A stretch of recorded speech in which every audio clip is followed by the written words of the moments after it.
Martin, this is J.I. Allison. I'm Sonny Curtis. Glenn D. Harden. And Joe B. Malden. We all grew up around Lubbock, Texas back in the 40s and 50s and listened to the same kind of music. And we all had musical instruments. I guess that started because there weren't near as many musical instruments around those days as there were now. And so all the musicians around Lubbock knew each other, and we just got interested in the same thing. We started out playing country music, and then got into listening to Fats Domino, Little Richard, and Chuck Berry, and then Elvis, and we all just sort of fell into a deal. And we cut some records with Buddy in 1956 for Decca Records that weren't very successful, and then we formed the Crickets in late 1956 and recorded That'll Be the Day, and we've been doing that sort of thing ever since.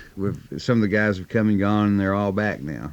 The rest is musical history. And J.I., I mean, your drumming is legendary and very much the sound of the Crickets, isn't it? Very distinctive. Well, that's a nice compliment, Martin. I appreciate it. Buddy and I played quite a few dances around Lubbock in different jobs where there was only two of us, so I think that's sort of how the drum and guitar sound developed, because we had to play all we could to fill up the empty space for the lack of musicians. You wrote your own music as well? That's right, because there weren't any songwriters around Lubbock, so if we were going to have anything new, we had to do it ourselves.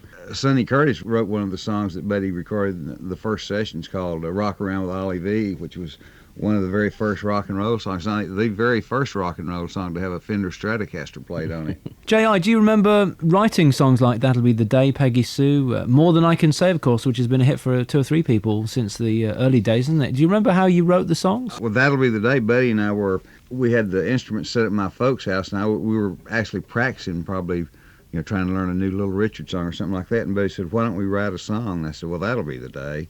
That was the first song I'd ever written and finished, I think, and because we'd seen a John Wayne movie called The Searchers, and John Wayne said That'll Be the Day 5 or 6 times in it, and we were sort of copying John Wayne when I said That'll Be the Day. Anyway, Buddy said that might be a good idea for a song, so he started had a riff going, and we put some words with it. It probably didn't take 30 minutes. I wish we could write one that quick these days.